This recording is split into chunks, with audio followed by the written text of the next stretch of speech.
Praise God, hallelujah. آج کا موضوع ہے calling without wisdom.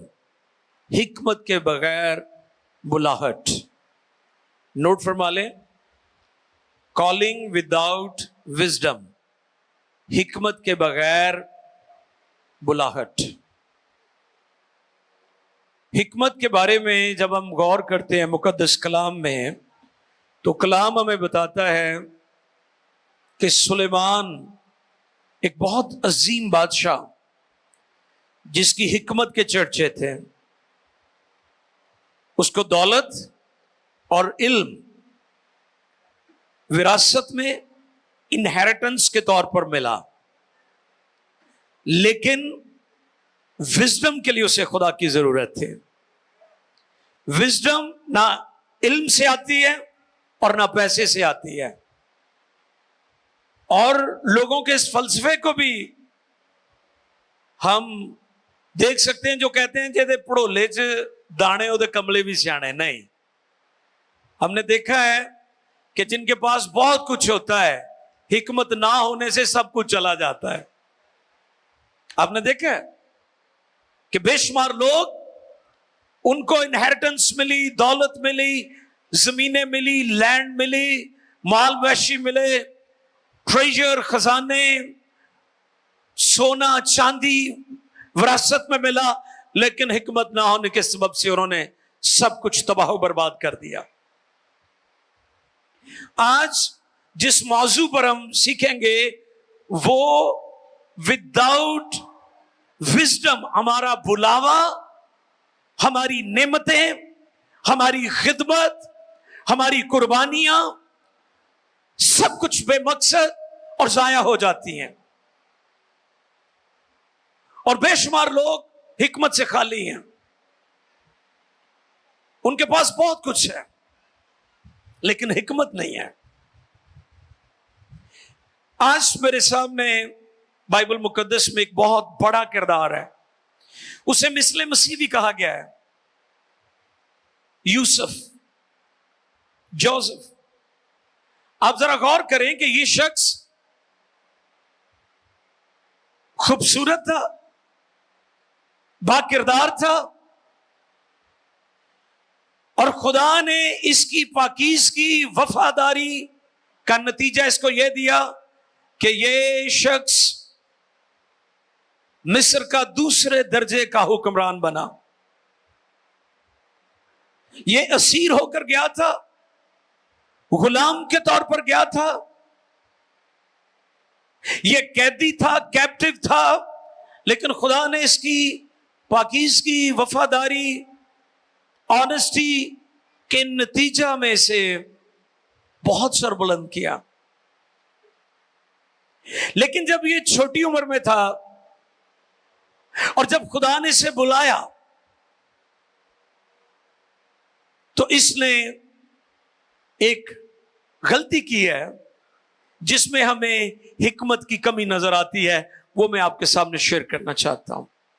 گو کہ لیٹر آن جب یہ مشکلات میں سے گزرا، اس کے بعد خدا نے اسے بہت زیادہ حکمت عطا کی، لیکن اس وقت جب حکمت کے بغیر اس نے خدمت اور اپنے بلاوے اور اپنی نعمتوں کا ذکر کرنے کی کوشش کی، اس وقت اس کے لیے مشکلات پیدا ہوئی.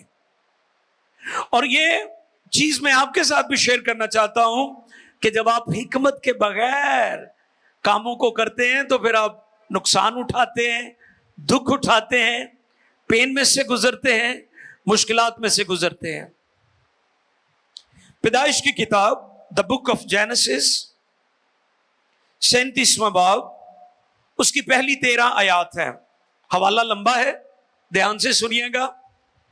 میں اکثر اس بات پر غور کرتا ہوں کہ اگر ہم دھیان سے بائبل کو پڑھ ہی لینا تو ہمیں اس کی سمجھ آنا شروع ہو جاتی ہے، اس کی وضاحت کی ضرورت ہی نہیں پڑتی، کیونکہ بائبل مقدس روح کا علم ہے. اور جو لوگ روحانی ہیں، جو لوگ روح سے معمور ہیں، وہ بڑی آسانی سے بائبل مقدس کی سچائیوں کو سمجھ لیتے ہیں. جو لوگ روحانی نہیں ہیں، جسمانی ہیں،